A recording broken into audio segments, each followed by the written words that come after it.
Hey, everybody. I'm Daryl Cagle, and I'm talking with conservative editorial cartoonists today. Two great conservative cartoonists, Gary McCoy and Rivers. In addition to his editorial cartoons, Gary draws two newspaper comic strips, the Flying McCoys and the Duplex, which is just crazy, and it's hard to imagine how any one person can do that.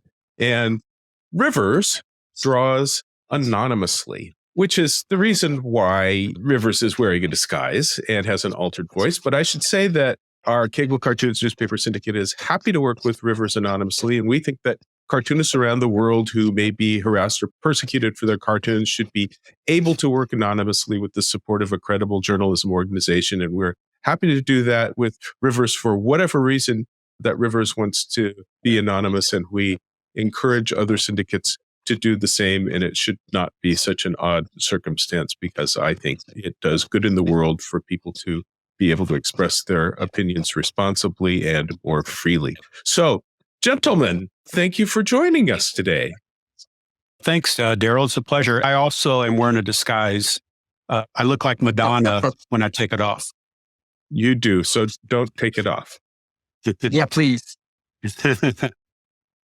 Conservative cartoonists are a small minority among the cartoonists at large, and perhaps you feel marginalized. Perhaps you feel like you're just a tiny corner of this big community of editorial cartoonists. I'd like to know your feelings about being the unusual conservative cartoonists.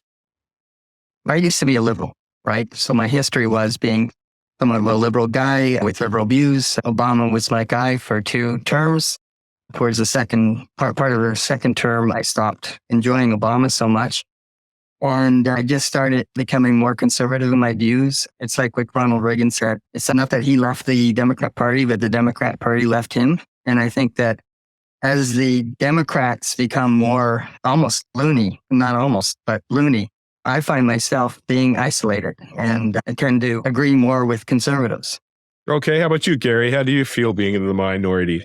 Not easy nowadays. I was possibly a liberal when I was late teens, but I kind of started evolving on my own. I used to cut out George Will columns out of the newspaper, the Post-Dispatch, and Cal Thomas and Mona Sharon, and I had a shoebox full of their columns, so kind of formed my ideology throughout the subsequent decade. And then when Rush came along, he was a big influence. So my parents were both from largely Democratic families. My dad was a Teamster his whole life, truck driver, but I don't think they were really ideologically liberal.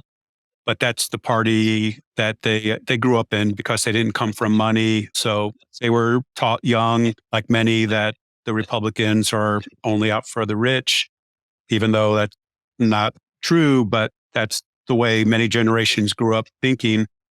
But nowadays, the tolerance for conservatives isn't what it is, vice versa, for liberals. I've lost on Facebook probably a couple hundred friends easily that have unfriended me, guys, girls that have unfriended me because of my politics. And I've never unfriended anyone for their politics. And that's just a strange thing I've noticed, is that there's a liberal friend, rather than unfollow me, they just rather just not have anything to do with me. It's strange. Maybe it's that gun behind you. That's a prop in case the ATF is watching. So very good, gentlemen. Gary, let's start off with your cartoons. This is actually your most popular cartoon that you ever did in terms of the number of papers that ran it. The editors just love this cartoon. You've got 2 graduates. It's a graduation day cartoon. And I should say, editors just love holidays. Graduation is like a holiday that lasts a month. And the girl graduate says, "My degree is in engineering." The boy graduate says, "My degree is in arguing politics with people on social media." I can see why the editors like that. I think you had mentioned, Daryl, how editors like cartoons that, with it, like any cartoon on social media, or cartoons pointing out the negatives of social media. They like cartoons that are not liberal or conservative. And you'll notice when I show you your popular cartoons that they don't have Biden or Trump or any kind of real political point of view. That's just the nature of where newspapers are. Here is your second most popular cartoon ever, It's a Christmas cartoon. Again, holiday cartoons are the most popular. You've got the two reindeers talking together, and one says, Personally, I've been in favor of social distancing for a long time. COVID cartoons, they took over everything for their 2-3 years. Right. And again, cartoons like this for me are fairly easy to think of because I guess my background is more in doing gag cartoons and gag writing. So this again was seasonal and topical, both Christmas and COVID at the time. So it was pretty easy one for me to come up with. And this one is your third most popular. You've got the donkey talking to the Republican elephant. Democrat donkey says, let's commit to working together in the new year. And Republican says, you bet, old pal. And then they turn around and have the kick me notes on their back. Yeah. Striking both sides. And that's just something that's timeless. It'll always be that the two parties, no matter how much they profess to hit end agreements and be bipartisan, especially now, I think the divide is greater than probably it ever has been. Maybe it's because of the leaders we've had in recent years. Obama was very divisive and Trump too, even though I'm a Trump supporter, but there's no denying he was divisive, although I don't think as much as either Obama or Biden are. He attacked the press, I think, just as much as anything else. Well, I do notice that you guys drew Trump a lot less than the liberal cartoonists did. Anytime a cartoonist drew Trump, that pretty much guaranteed the cartoon wasn't going to be printed. The editors just didn't want Trump cartoons. And I also noticed that in the cartoons that you gave me today for this podcast, neither of you gave me any Trump cartoons. It's true. I think I came across one I considered and found other ones that I liked better. So here you've got two boys talking to each other. Grandpa sitting in a chair, and he's holding the little baby, looking like a very happy grandpa. One boy says to the other, That's my grandpa holding my baby sister.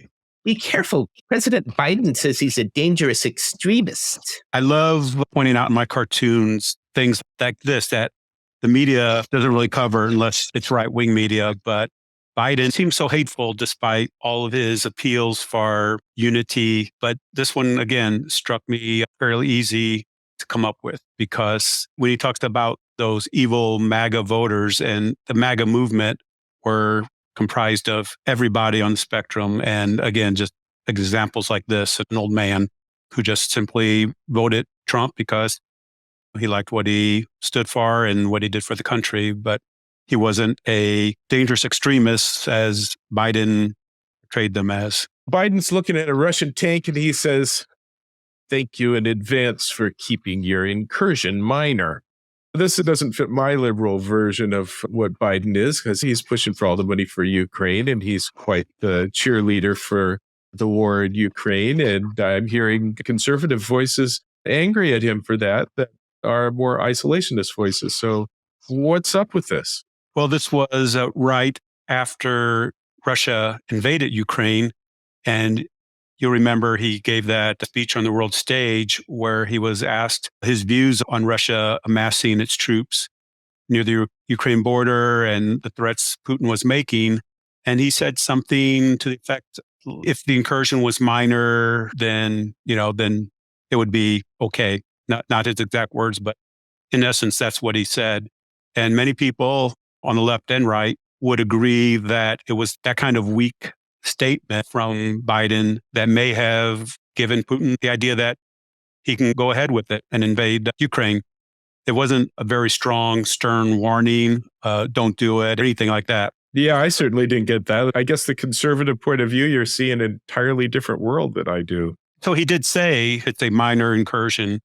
And then it was right after that Putin invaded. I get most of my news from, middle, right, or right. But to me, even had I not gotten anything from the media itself, I was kind of aghast when he said that. It got a lot of play, I think, in whatever media you listen to. Not that I heard it. Maybe just in the right-wing media. Okay. Well, do you recall his statement at all where he said that? Or? No, I recall him always being a hawk on this. Oh, no, he said that. It's, later on I can send you a link. I'm sure it's on YouTube, but he said something to the effect that as long as it's a minor incursion. Well, it's not like anybody saw this cartoon anyway. It's got Biden in it. Right. Here's another Biden cartoon. Take that, Putin, with the gas at $5 a gallon. I mean, talking about how the sanctions were going to hurt Russia, and then the ruble took off and did better than the US dollar. No real sign that the sanctions had any effect, and people still continue to die in Ukraine. But Americans are suffering. That's why I did this cartoon. Take that. Yeah, it's a great cartoon. I kind of remember what Gary was talking about, the small incursion. I also remember Biden saying that if we send tanks into Ukraine, that was World War III. Well, I guess that's what we're doing.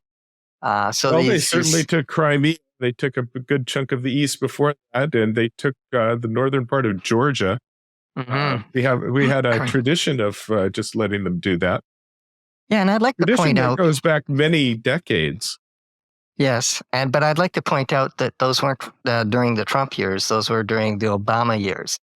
So I love doing that because, and also this invasion happened during the Biden years. You can make the argument that this may not have happened had Trump won the election. That sounds so unlikely since Trump was so pro Putin on all of this. Well, he was. He was.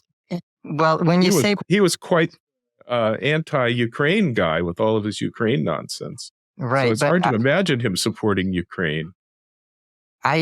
So when you say pro-Putin, this is where, different worlds again, because with Trump, the way I see it, he just wanted to get along with Putin because he saw Putin as being a nuclear power. He's the head of a nuclear power. And as he said many times, isn't it better to get along with these guys? That's why he got along with Kim Jong-un. It's better to kind of make friends. Now he's quite explicit about it, and he's pretty darn anti-sending aid to Ukraine. Not that relevant since he's not president now, but it's certainly pretty explicit now. Well, we are sending a lot of aid to the Ukraine. A lot of tax dollars are going over there. So I think a lot of people are starting to wonder, are we just throwing money out? When you consider how many social issues are happening here, you have people that are living on the street. You have vets that are needing assistance. So all of this money is going over to Ukraine. I think Ukraine's an important issue, and it's frustrating to me as the guy that runs the editorial cartoon business that the cartoons about Ukraine are ignored by editors broadly, as is anything that happens out of America's borders. It's frustrating. So here's Biden. He's got little baby President Zelensky on his lap, and he's given him a big, giant bottle of $40 billion of Ukraine aid to the baby Zelensky. But then there's a poor American baby who's not so fat, who has a tiny little bottle and just isn't getting much milk. I think that kind of speaks to what I just said. It does. It illustrates your comments. It does. And we have to examine whether or not this is actually doing any good, because obviously Putin's had some issues, with his plans to invade Ukraine. But at the same time, they are talking about another offensive, and it almost seems like it's going to be inevitable unless we continue to send more aid. And then the question is, how much do we want to keep doing? How much involvement? Once we start sending fighters, are we not kind of like baby stepping into the Third World War? And that's something that we should all be very concerned about. Okay.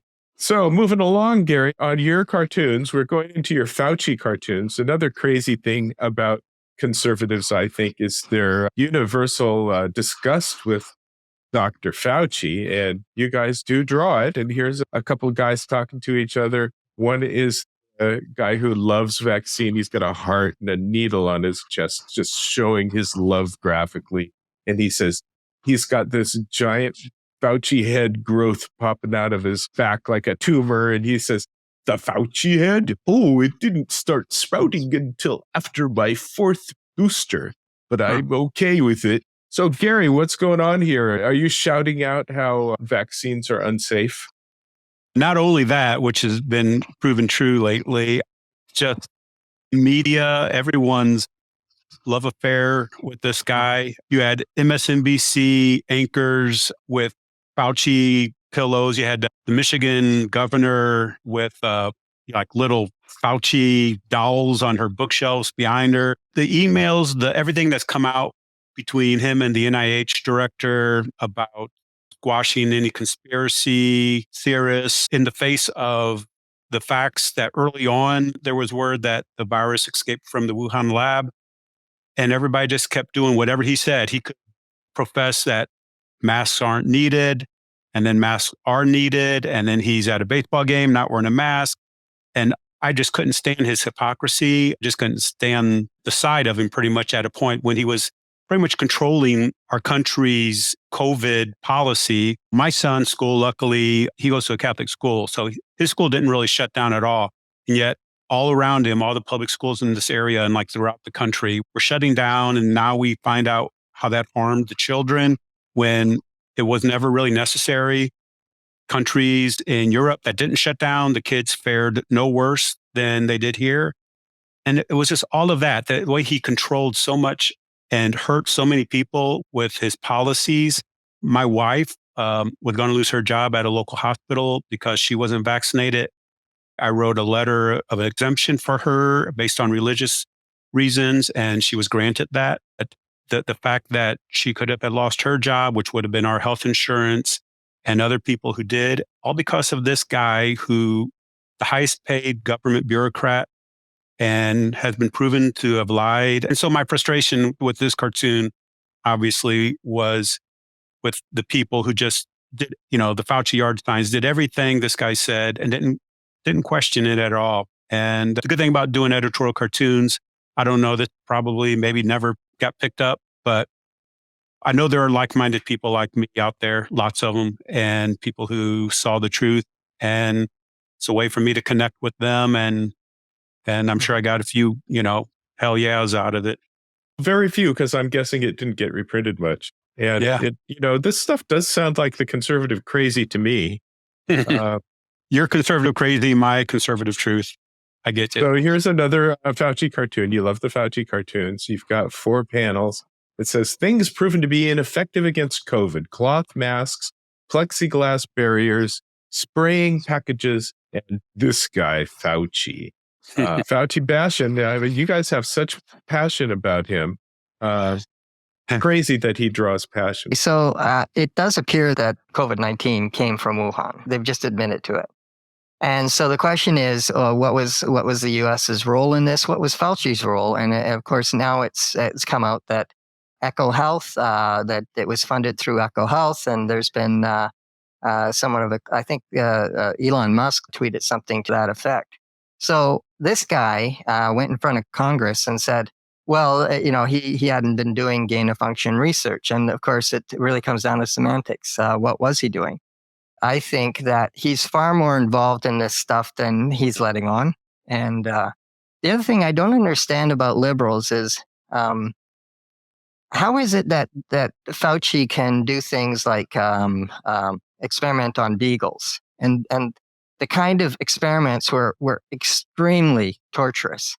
And how is it that liberals just kind of went, oh, no issue, just a shoulder shrug? I find that almost. No, I'm not shoulder shrugging, because I've never heard anything about experimenting on beagles. That's just the thing, and I wonder the reason why liberals and conservatives don't get along is because it's like liberals live in their world. They listen to their voices, their trusted voices. But here's the problem. Conservatives actually hear your voices. They hear CNN and MSNBC. But we also do the dreaded thing, and we follow what happens, or we listen to what happens from, say, Tucker Carlson or some other conservative commentators, a lot of independents. And what they say is often underreported, if reported at all. And it's there. It happens. And yet, for some reason, the liberal media chooses not to report the full story. And that is where we have a problem. Yeah, because the flip side of that is that the conservative media is just reporting a bunch of nonsense with an agenda. Okay, so would almost ask, give me an example of that, and let's talk about that. What would be a good example? It's the The election was stolen. Oh, okay. Well, from the conservative point of view, there were a lot of anomalies. A case in point, the most recent one, the 2020. But do you believe the election was stolen? I think that there was a lot of anomalies that I would like to investigate it. Sure. Like, But do you think it was stolen? Can I chime in Okay, when Rivers is done? Sure. Do you think it was stolen, okay. Gary? I think what I was just gonna finish up my thought here and just say it's almost like career suicide when you say it's stolen. I would say that there was a lot of anomalies, and for some reason there was a push to just kind of pass things, to not give it a fair hearing, and as a result, a lot of conservatives just kind of then you're just breeding conservative, or not conservative but conspiracy theory, because people are going, "What are you hiding?" This was not fairly arbitrated or discussed or negotiated. But there were not a lot of anomalies. Again, this is where it's underreported. I think that there were a lot, and I don't think they were that, reported very, very explicitly. Lawsuits in every state that lost, and all the things that they were making accusations about without proof. It certainly was reported. Anomalies were reported and debunked. here's what conservatives mean when they say the election was stolen. What they mean is that the Democrats used the pandemic as an excuse to change voting laws unconstitutionally within the states, because under the premise that people could not go to the polls because we have this horrible virus, which turns out actually had a very low fatality rate. The young and healthy children were virtually at no more risk to COVID than they would be by influenza. But the Democrats, largely Democrat governors, shut down their states, amplified, exaggerated the COVID virus to change voting laws, just like they did to shut down businesses. And it was that the voting laws were changed, mail-in voting, like it had never been done before, drop boxes, ballot harvesting, that was never done before in this country. And that, we believe, is what allowed Biden, who can't even distinguish between his sister and his wife, to get elected by 80 million votes, more than Barack Obama got, if you can believe that Joe Biden, the guy who... Yeah, I do believe that, because people were voting against Trump. And, it seems to me that that's what the conservative arguments about the election boil down to. We just can't believe that you people would have voted for Biden because Biden is so terrible. And with that as a baseline, everything else falls into place, because it's just an unbelievable conclusion. So there must be reasons for something you can't believe. Well, I'll give you that. Trump was... The media did a really good job in vilifying Trump every chance they got. And it would have been amazing had he won, given that the whole media establishment was against him and just attacked him relentlessly. Perhaps it would be amazing if he won because he led an insurrection on the Capitol. Now, there we go. That wasn't an insurrection. See, there we go. There wasn't an insurrection. There we go. Yeah, come on. And that's the thing. Can I just butt in here? Of course. Okay, so you have a few hundred crazies, right?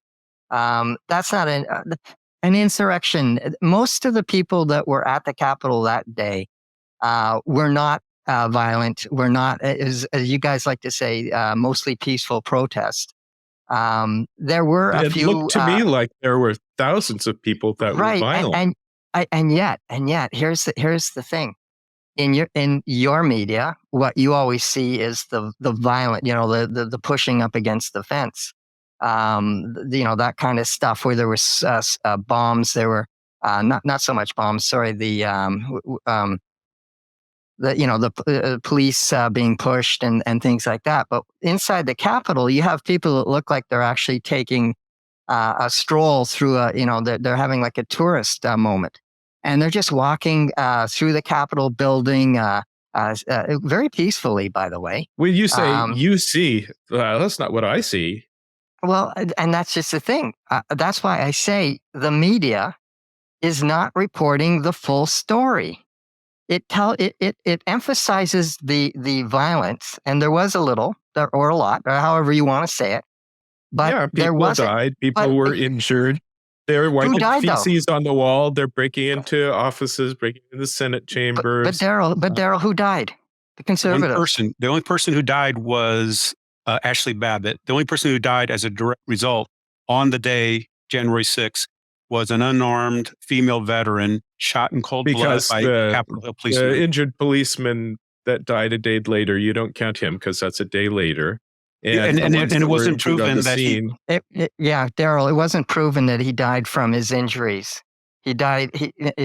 Again, this is, you guys want to. This is the crazy that we hear. Actually, appreciate that even though most of the people in our syndicate and your editors are not on board with the positions that you strongly hold, we do post your cartoons and very rarely kill one of your cartoons. I mean, I kill your cartoons at the rate of as many as I would kill from anybody else. We appreciate that. Appreciate that we want to have all views in our syndicate, but the stuff that I hear as crazy, when it's in your cartoons, the cartoons just don't get printed. You should be aware of that. I don't need to kill anything because the editors just don't run it. And that's why I've never done an Ashley Babbitt cartoon, because I'm aware that most of the people out there are not being given the true facts that she was shot in cold blood. She wasn't a threat to the Capitol Hill policeman on the other side of the door at all. She was a 130-pound woman, unarmed. But that's why I didn't do a cartoon on that, because again, I knew instinctively that it's not going to get picked up. So Daryl, do you think that the media does give you the entire truth? Do you think that you get every angle, especially when it comes to, you're talking about the January 6th? Do you think that you saw all the videos you need to see? Do you ever question certain people like Ray Epps, why it is that a guy who's yelling at people to go into the Capitol is not arrested for inciting violence? And yet the conservatives say, well, this guy looks like he was FBI or paid by the FBI. And the liberals say, well, he was nobody, just leave him alone. And why is it that the January 6th I've got to say, I haven't really studied my conservative conspiracy theory on this, and I'm not really familiar with Ray Epps. Again, and this is where you just proved my point. You absolutely just proved my point, because Ray Epps is a key figure. And he was a guy who literally, he was yelling at people to go into the Capitol. And for some reason, the media does not report on these things. What you saw was half the story. And I saw thousands of people. I mean, that looks like more than half to me. And yet, we've got lots more provocative cartoons to go through. Yeah. And a whole lot of entirely different worldview for us to deal with. So, Gary, here's your cartoon, Super Spreader, and you've got Democrat Donkey, and he's spreading the poo-poo, which is labeled COVID fear BS, across his green lawn. Tell us about this one. Also, I should say, anytime that you have poo-poo in a cartoon, nobody crits it. Okay, darn. I have like 100 poo-poo cartoons in my archives I was waiting to crank out. No, this one's we kind of like went over this, pretty extensively, but this is just another take of mine on the COVID poo-poo that's been spread throughout the so-called pandemic. So that's all that is basically. Okay, here is Peanuts cartoon, Linus and Sally in the pumpkin patch. Good Halloween cartoon. Linus says, tonight is the night the great bipartisan pumpkin will come. And Sally thinks, He's lost it. Yeah. And I'm sure this one got pre-printed a lot. Yeah, I think it got in your top 10 for that week. And again, pretty neutral, just commenting on how bipartisanship is rare in DC nowadays and using the timeless Linus and the Pumpkin Patch. So it was fun to draw. Very good. Here we've got the old couple at home. Old man's looking out the window. He's got his skillet and his spatula, and wife is looking at the newspaper that says there's high inflation. And the old man says, let's hope some kids egg our house so I can go scrape it off for supper. Boy, cartoonists have been loving the expensive eggs. I don't know if the egg prices were up when I did this or if it was just related to the general inflation prices for food, but it was, again, something I could do that was timely for Halloween and tie it into the inflation food prices as well. Okay, here you've got the guy at the lemonade stand, and he's taken off all his clothes and his wallet and his credit card and his watch, and he says, okay, $20 cash, credit cards, my suit and Rolex, inflation. And the little kid says, enjoy your lemonade. Lemonade's getting expensive too. I'm sure this one was quite popular. Yeah, again, just a fun gag type cartoon idea to do. So Rivers, this is your most popular cartoon ever with editors. Yeah. Here you've got two black pots labeled left and right. Biden is in the left pot, and Biden says to the MAGA guy in the right pot, he says, you've become more extreme over the years. Right. It's a beautiful looking cartoon, very graphically clean. I love this cartoon. Thanks. This is one of those things where this isn't a cartoon that I would have picked. In fact, I don't think I did pick this one. But it was by far your most popular cartoon. Interesting, yeah. Yeah, and it's not one that I'm particularly excited about. I guess I get more passionate about the other cartoons in which I think I'm really making a statement because I'm an editorial cartoonist, right? But this one would be popular with a lot of editors, given where newspapers are at today. Here's your second most popular cartoon. It's Santa, and he's looking at his complex dashboard on his sleigh, and the little elf is trying to look at where to plug it in. And he says, I don't think we thought this electric conversion through. And of course, it's Christmas. I mean, that's the 6 weeks of cartoons that editors want the most. And that's the thing. Around Christmas, I tend to get a little bit more, warm and fuzzy as well. I tend to lay off the heavy-handed editorial comments and just kind of stick to something that's something that everyone can kind of agree with. And your drawings are beautiful. Well, thank you. Okay, your third most popular cartoon, you've got the couple, they're looking at the floor, and man says, it's so hot, the pavement didn't just fry the egg, it made it into a little quiche. Put a little parsley besides it. Oh, of course, they love this one. They love the cartoons about it's so hot or it's so cold. Mm-hmm, so wet, and again, it's all on fire. Yeah, totally non-political. And again, that doesn't surprise me. Here I'm going into your Biden cartoons. You've got Biden coming up on the turkey like a lady that he snuggles up to who just happens to be in the room. And he says, you smell good. And the turkey thinks, kill me now. I think that's funny. Yeah. Well, there's tons of images of Biden sniffing people, whether it's older women or young girls or even young boys.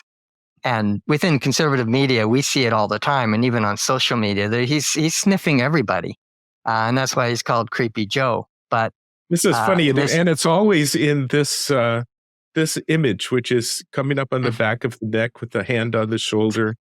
Yeah, he seems to have a thing for it. I don't know. I guess I should just keep my comment to myself on that one. Here you've got Biden, and he's got his hand on the doggy sitting in the chair. The doggy's got the label FBI, and Biden says, who's daddy's good boy? Because in the conservative view, the FBI is the lap dog in the conspiracy going after the conservatives. Well, I don't think it's a conspiracy. I actually think that they have been weaponized, and I think even some of these congressional hearings, with regards to the FBI and how they treat conservatives, has been somewhat revealing. Well, why would you not call it a conspiracy if it's multiple people working toward an illicit purpose? I think it's just a bias. I wouldn't call it I don't think that they meet behind closed doors and say, let's get the conservatives. I think it's just a bias. Although we did see, by the way, with the Twitter files, that it was a conspiracy. And so since I can remember when I was always told that I was a conspiracy theorist when I would say that the conservatives were being wrongly targeted and banned off social media, when in fact the Twitter files prove exactly what we've been saying for the last 7 years. And so another conspiracy theory goes, down in smoke and becomes conspiracy fact. It's the same thing with Cagle Cartoons is mainstream media, and we haven't banned you guys. Oh, of course not. We love you guys. Yes, and I thank you for that. I mean, it's obviously, there's not every social media out there, but it is obviously with the Twitter files we see in the emails exactly what went on. And so with Garland's testimony, he looked like, the guy. I've never seen anybody shake so badly, and I think it's just because it came to light the stuff that he's. With regards to the Mar-a-Lago raid, it appears that it was quite a controversy within the FBI. I watched the same thing, and he seemed like a reasonable guy to me, and the screaming Republicans sounded like the nuts. We watched the same things and see something different. Yeah, no, I definitely saw a lot of squeamishness there, but so here you got Biden walking away from nuclear mushroom cloud. And he says, because provoking a third world war with nuclear powers is way better than mean tweets. Right. And of course, that's referring to Trump with the mean tweets. And I think we talked a little bit about that even before taping. It seems to me that with Biden, if it weren't for Biden being president, we probably wouldn't be in the situations we're in with regards to Russia and even the economy with high inflation. I have my explanations for that too, but I'm sure you'd probably disagree. Yeah, I don't see him provoking a third world war, but you do that. These cartoons about the last year being so terrible, those are always beloved New Year's cartoons. And here you've got all kinds of crazy stuff happening in 2023. So far, so good with the monsters and nutty Spider-Man. I used to be a big Spider-Man fan. We all get our start, and with me, it was drawing Spider-Man. I just decided to draw Spider-Man for whatever reason, and so that image came first. And I'm very lazy, by the way, so I decided, well, how could I turn this into an editorial cartoon? And I think it was at the beginning of the year, and I thought that the past year, 2022, was absolutely nutty. Quite frankly, if you look at the past month alone, we've already had flying objects kind of experience with the balloons and the shoot downs and stuff. So that's already on my bingo card. That's been hit. So far, the meteor of death hasn't happened, but you never know. It's the year is young. And you've got Uncle Sam is a clown, and sometimes it seems like a clown world, right? With what's going on. So this was a really fun one to do. It's one of my favorites, and yet it's fun, and it's neither liberal or conservative because everybody thinks the world is going crazy. And so here's Uncle Sam at the psychiatric hospital. He's feeding the pigeons, and the doctors are observing him, saying, "He used to be a world leader. Then he started hating the color of his skin, his family history, and stopped believing in God. Now he's on suicide watch." Mm-hmm. I guess that's a short description of liberals. It really comes down to how I see the U.S. today. I think that if it continues to go in the direction it's going, it's not going to end well. And it's like insanity because we had the greatest country in the world. We had unity. And for some reason, this constant picking at ourselves and picking at our history and picking at everything that we ever were and all of our values, it's self-hatred. And unfortunately, I don't see a good end for this.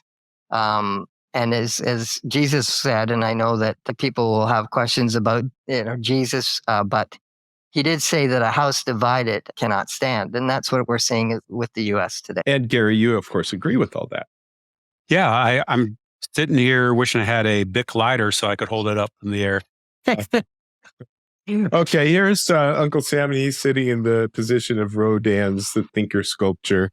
And it says The Thinker, and Uncle Sam is thinking, 20 years later, 2 wasted wars, multiple failed states, thousands dead, trillions wasted. What am I doing wrong? Exactly. And again, this is almost rides on the coattails of the other one. I've been thinking a lot about the future of the United States, and quite frankly, I'm going short on the U.S. Of course, I've always heard, never bet against the U.S., and I still believe that in my heart of hearts. But there's a part of me that really worries about where we're going and what's going to happen in the next 10 years if we continue with the self-hatred, if we continue with the demonization of each side. There's not going to be a country. Here we've got a 6-panel cartoon, and the donkey and we have enemies, right? Well, the elephant talking to each other, and the elephant says, "Canada had an election. Voter IDs were required to vote. No mail-in ballots without registration and approval. No voter machines. No late-night shenanigans." And the donkey says, Geez, how can anyone steal an election? Hypothetically speaking, of course. and of course you agree with that, Gary. Yeah, absolutely. Everything wholeheartedly, 100%. All right, so here's a very creepy character in the little girl's room, and he's got tattoos that say Facebook logo, addiction, depression, self-esteem issues, suicide, and he's saying to the little girl, "Mark Zuckerberg sent me. I'm your new babysitter." She's sitting there with her computer, presumably on Facebook. It's a dangerous world. Yeah, and I'm a parent, and when my daughter was that age, I was always concerned about online predators. I think that was a reaction to there was a Facebook study that revealed that that usage did increase suicide for young people, especially young girls, and so that was a reaction to that we shouldn't be leaving our children with Mark Zuckerberg or anybody else for that matter. We should be taking a more active role as parents with our kids. And of course, this we're is seeing neither left or right cartoon, and I'll bet this one got pretty well reprinted. Mm-hmm. And here you got the 2 little kids looking up at 2 little lovebirds on a branch, and little boy says, I'm thankful for everything, even small things. "This is like a Hallmark card. It's a lovely little drawing, and I can see editors loving this." Yeah, and Was this a Valentine's Day card? no, this let's see, no, this was Thanksgiving, and for some reason, I'm sorry. Because he's thankful. I'm sorry. Yes, he's thankful. It's Thanksgiving, and he's thankful. Yes, absolutely. And I do like this one because it's kind of heartwarming, and even though I might come across a little bit like a right-wing conspiracy theorist, I actually do love and cherish children, and I'd like to think that I have good values. Okay, here you are in the boardroom. News division profits are down, and the old CEO says, "Here's a novel idea. How about we start reporting the truth? Think we can imagine that?" This one looks more like a left-wing cartoon about Fox. But if you look at what's happening in the news industry, it's Washington Post it lost like 500,000 subscribers since Trump left. They've also been in the midst of some mass layoffs. That's true for a lot of newspapers across the board, especially in liberal newspapers. But in an alternate universe, what's happening on the conservative side is you have news organizations like Newsmax that are growing exponentially. And Newsmax has certainly seen a crash, and they were platformed by DirecTV, which was like 90% of their income. And they're just, there's a question of whether they're viable at all. I wouldn't be surprised if Fox ceases to exist when they lose the Dominion lawsuit. Yeah, there's a lot that can happen between now and then, and certainly in the discovery, there's been some things that have come up. When you talk about the newspapers cutting back, that is universal across almost all newspapers. Well, I'm thinking it's only a couple of years before somebody writes a nice algorithm for doing editorial cartoons, and then we're going to be I think the next thing that's going to happen is we get all of these submissions from people who can't draw. And that's kind of a baseline. There aren't that many people that draw well and can draw a cartoon, but everybody thinks they're a writer. You can have all these people that can suddenly put in a lovely drawn cartoon, and then they're going to be putting whatever their point of view is on it. And we're just going to be inundated with that. We get people submitting memes to us. They'll steal a photograph on the web. They'll put their words on top of it. Then they'll want us to syndicate their words on top of their stolen art.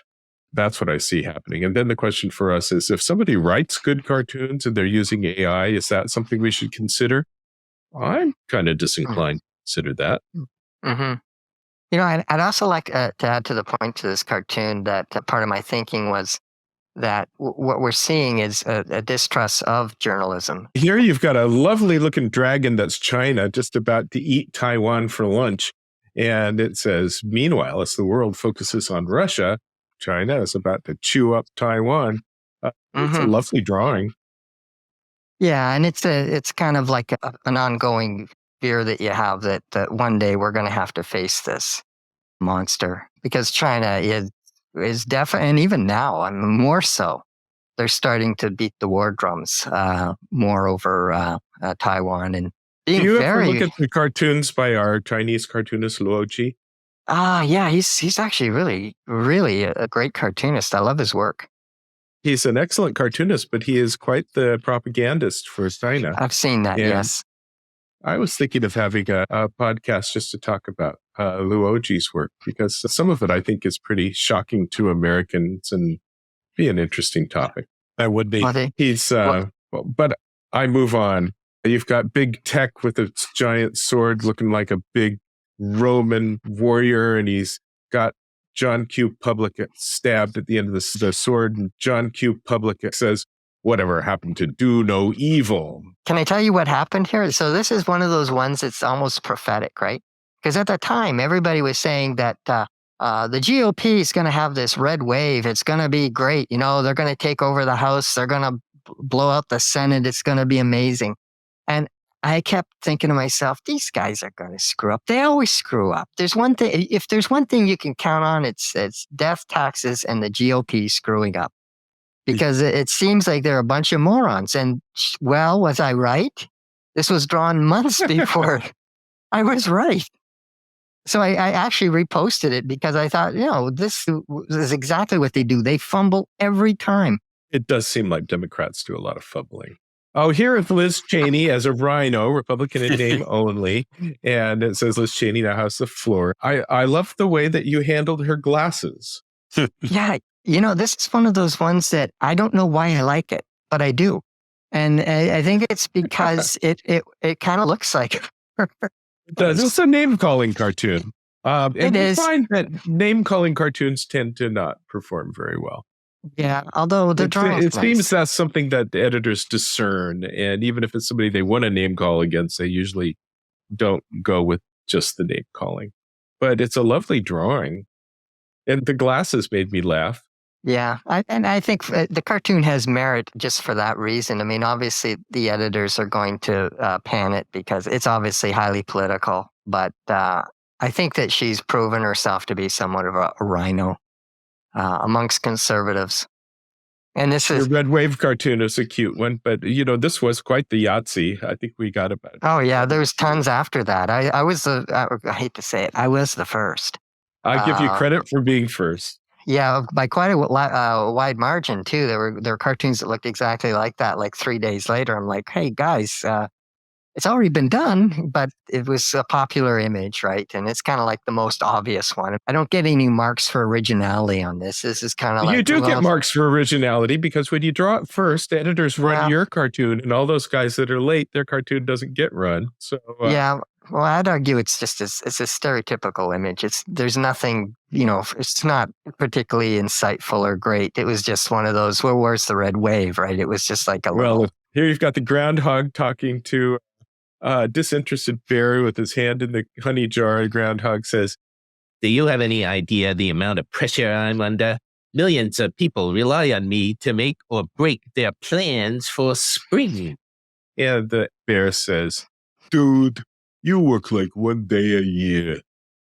I'm sure they love that one. I didn't check the stats, but I'll bet that's a big performer. So the history on that one was again, it's almost like a little sketchbook one where I was sitting there with my partner watching TV, and I often have my iPad out with Procreate, and I'll just be sketching. And this one was kind of like, it was a little tiny thumbnail. It was so tiny, but I was just drawing this bear.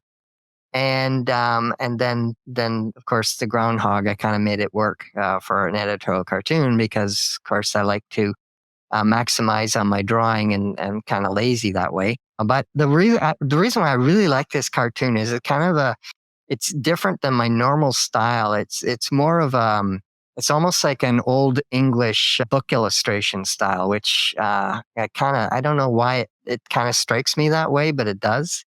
So that's why I like it, because it's not my usual crap. And here you've got George Washington holding the newspaper that says, "Whither America, 246 years later." Again, this is neither left nor right. Both sides would agree with this one. It's the world is going to hell cartoon. I kind of explained myself earlier on that. Sure. And here you've got a UFO, and the alien standing below the UFO says, "We traveled 300 light years to destroy your species, but then we watched your news broadcasts and realized you're doing it for us." I just realized I should probably be taking Prozac because I've been doing a lot of end of the world kind of things, end of the USA. I should probably just be happened analyzed. to watch. These are the cartoons you selected. It was the end of the world you had on your. I know. It seems to be a theme here, doesn't it? It does. I'd like to just say, it's encouraging, Daryl. We've known each other back in the NCS days, and I've joined your syndicate, 16 whatever years ago, and we've hung out at conventions and in France, but I never really knew. One thing I found out from talking to you today is that we kind of live in different worlds, and the things that I thought you would know that I know from conservative media, you're unaware of, and maybe vice versa. So it kind of sheds a light a little bit, because I've always thought, Daryl's such a smart guy. He's a nice guy. How can he be such a crazy liberal? But now I know why, because you just don't get the same news that I do. How do you guys ever learn about the Dominion lawsuit, since that's never been mentioned on Fox? Do you watch Fox? Do you watch Tucker Carlson? Actually, I have a predisposition to like Tucker Carlson, because when we were just starting off with our Best Political Cartoons of the Year's books, he was working for MSNBC, and he was very nice, and he wanted to be a columnist for us. And MSNBC said no, and he wrote just a lovely foreword for our Political Cartoons of the Year book.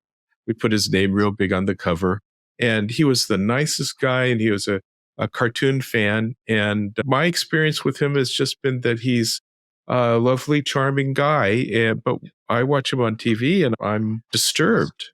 Okay. So do you actually routinely watch him? Mostly I flip back and forth. They've got this channel on DirecTV, which shows you all the news channels at once. And I flip back and forth on them constantly through the day as I sit at my desk. So I don't really have any shows that I watch in particular. I just flip. Yeah, I think Tucker is kind of like the gateway drug for conservatism, because if you were to watch more Tucker and less some of the other some of the nutcases on MSNBC and CNN, you would find that you would begin to get a better insight into the conservative mind and why they think the way they think. But you wouldn't know anything about that Dominion lawsuit. Well, I think, maybe. I don't know if they've, I Full disclosure here, I actually don't have a Fox News account. I don't watch Fox News as much as I probably would like to. But I do know that the Dominion thing, obviously they're going to avoid because they're in litigation. So for that reason, I can imagine that they're not going to say anything that's going to inflame it. But that said, there's plenty of other conservative stories that you would get a better insight if you were to, just kind of spend some time listening to Tucker or some of these other guys. I do spend quite a bit of time watching Fox as I flip back and forth, and they do seem pretty crazy when I land there. And you certainly do see the difference. I mean, you see the difference in the Ukraine coverage is much less on Fox than there is on the other channels. Lots of stories. It's just a very dramatic difference between the coverage. Oh, absolutely. And a good example would be the 3 years of Russiagate with Trump. So the question is, you had Rachel Maddow and some of these other people going full on like Trump is 100% guilty of colluding with Putin. You had a $30 million investigation with Mueller, and he came up with nothing. And yet the news organizations that you probably watch the most not only won Pulitzers for the fake coverage, but they continued with the narrative that was debunked. It was pretty much over. Yeah, I didn't hear it as being debunked. It sounded pretty convincing to me. It led to an impeachment that had a pretty close vote. Right. But the impeachment... there was a lot of substance to that. And Mueller didn't find it without substance. He found that he was not in a position to take action on it. It was a legal decision. So, I certainly don't see any of that. And I did watch Fox on that. And I certainly did see the difference in coverage. And I wouldn't describe it the way you described it. As nothing there. I saw plenty there. Daryl, does the left-leaning media that you watched, did it cover Biden threatening to withhold foreign aid to Ukraine unless they fired the investigator looking into Burisma? Because that's basically what Trump got impeached for, was a phone call, and that's one of the contrasts that conservatives see as a pretty glaring, as that Biden's on air on video. Well, it wasn't just a phone call. Bragging. It was firing the ambassador there. It was Rudy Giuliani's hijinks over there.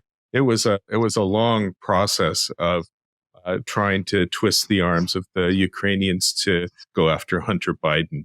It was a lot over a long period of time. Well, like I said, we'll probably never totally agree on that, but it seems to me when a vice president is bragging about basically blackmailing, extorting a foreign country to do his bidding, that should be worthy of at least as much scrutiny and punishment as what Trump was impeached over. But again, that's what makes us who we are. I didn't get that out of the story at all. Well, we do have these different worlds. True. Yeah. And that's actually why I'm somewhat concerned, because as long as we have these two different, incredibly different paradigms of information, misinformation, we can never, ever really have solidarity or agree on anything. One that I thought was interesting recently was Biden's State of the Union address. And I was busy doing my flipping back and forth right after the speech to get a sense of what the different channels were saying. And, immediately after the speech, you had Brit Hume on Fox saying, look at this guy. He's senile. He can't even string his sentences together. What a demonstration of what a unfit president he is. And then I flipped to the other channels and they were all singing his praises. What a strong speech. Look how he put the Republicans in their place. And, I watched it myself and I did not see what Fox saw. It just didn't exist. But, when you come on top of something that everybody sees and then you redefine it and you've built up this trust with the people who are doing the redefining, so you tend to believe them. That's how it all works. But we're going to convert you yet. It's going to take time, but you'll eventually be red pilled like us, and I think that you'll start to see things our way as soon as we can kind of show you where you've not been properly given the news. Well, you've gone mad, Rivers. But everybody's going to remember me as this nutcase with a mask, and not only do I have conspiracy theories, but I also, have this really crazy hair and this weird mask. Well, that is absolutely true. So, gentlemen, thank you for joining me today. And this Caglecast is available in both audio and video versions. To view the images from the podcast or to access the video version, visit darylcagle.com, see the entire archive of both Rivers and Gary McCoy's cartoons on cagle.com. And if you're going to subscribe, go to Apple Podcasts or Spotify, because that's where we'd like to build up our numbers. And if you don't want to miss a podcast, look at the front page of cagle.com or darylcagle.com. And I hope you won't miss a podcast. And we will bring Rivers and Gary McCoy back. I'd also like to bring you guys back with Dick Wright, if we can get him to do this, another of our conservative cartoonists. Sure. And we have conservative columnists. And I'd like to invite the columnists to come on too. Make them feel like they're a little more part of the group, and they should feel more at home with you than they would with me and some of our liberal cartoonists. So maybe we can have some more conservative podcasts going forward. And I'll try to not speak my mind quite so much, so you can have a kind of a conservative feeling to it. Sounds fun, Daryl. Yeah. Mm-hmm. Yeah, okay, great. so we'll have you back and we'll do it again. And thank you, gentlemen. And I will see you later. And thanks for being with us for this lovely podcast. Thanks, Daryl. Thank you. See you, Rivers. See you, Gary.